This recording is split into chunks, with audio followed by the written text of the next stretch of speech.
Mini modular moments. Hello and welcome to another mini modular moment. In the next few episodes, I'm going to be looking at building a patch using my not so mini rig. In this particular episode, I'm going to be looking at sequencing my oscillator using the Steevio method, which is basically combining sequences of different lengths, say a 5-step and a 7-step, to get a longer, more generative sounding sequence. The main modules I'll be using today are the Popcorn 8-step sequencer. I'm going to be also using the Dope clock divider to make that 8-step sequencer into a 7-step sequencer. I'm going to be using the Tiptop Buchla sequential voltage source as a 5-step sequencer. And I am going to be using my Buchla Tiptop dual oscillator. I'll also be using the Dope precision adder and a quantizer. So let's see what I can do with that. I'm starting off with the Popcorn 8-step sequencer.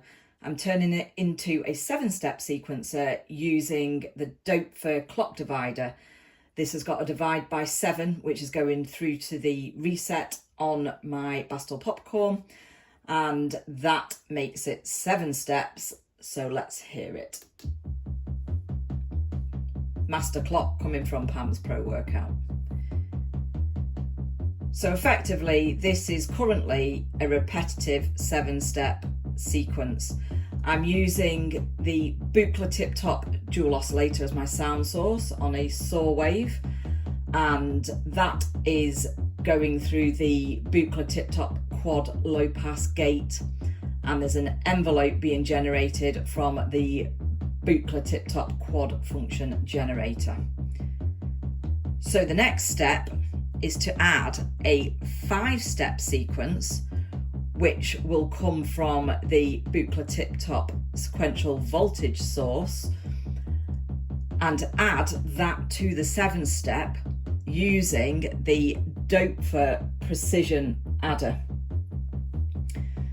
When those two are added together, it then needs to go through a quantizer, so it's coming out of the precision adder into the Disting X, which is set to a quantized mode, and then that is going into my volt per octave on my dual oscillator. So if I trigger this on, it is actually already running, but as you can see, all these knobs are to the left, so it's not having any effect whatsoever at the moment. But if I change these slightly, so now we've got a more generative sequence. Because it's 7 and 5, I think it will go round 40 different notes before it comes back to the beginning. Is that 7 times 5? 35, not 40. Now I want to add a bit more variety. So I am going to use the Buchla Tiptop source of uncertainty and the fluctuating random voltages to modulate some of the parameters on my modules. So the first one I'm going to do is modulate the decay time on the envelope. So if I plug this into here, you can see that we've got more decay and there's a more interesting rhythmic sequence.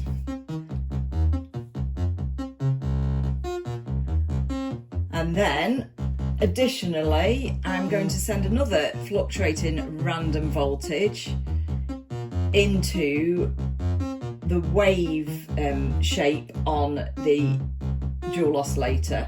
So counterclockwise, it's a sine, and then morphing into a saw. So let's just modulate that.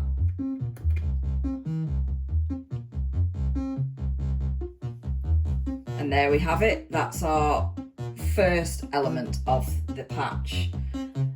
Just to add a bit of drums in, I've got a very, very basic drum pattern because I'm no good with drums.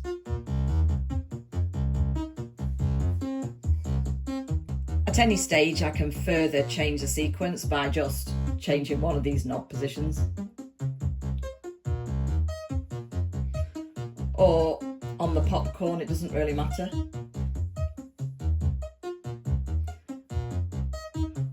Also, on my precision adder, I can change the octave by just the flick of a switch.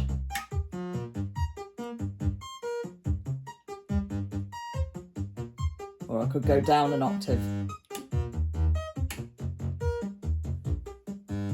So as you can see, it's great for live performance, making it really easy to keep the sequence moving and interesting without any repatching and without too much hard work. So far, so good. It's sounding okay. And in the next episode, I'll be working on the second element of the patch. If you enjoyed this video and want to see the next instalment as it lands, then don't forget to like, subscribe and hit that notification bell.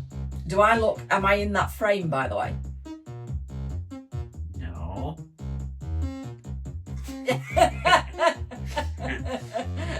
Better have be.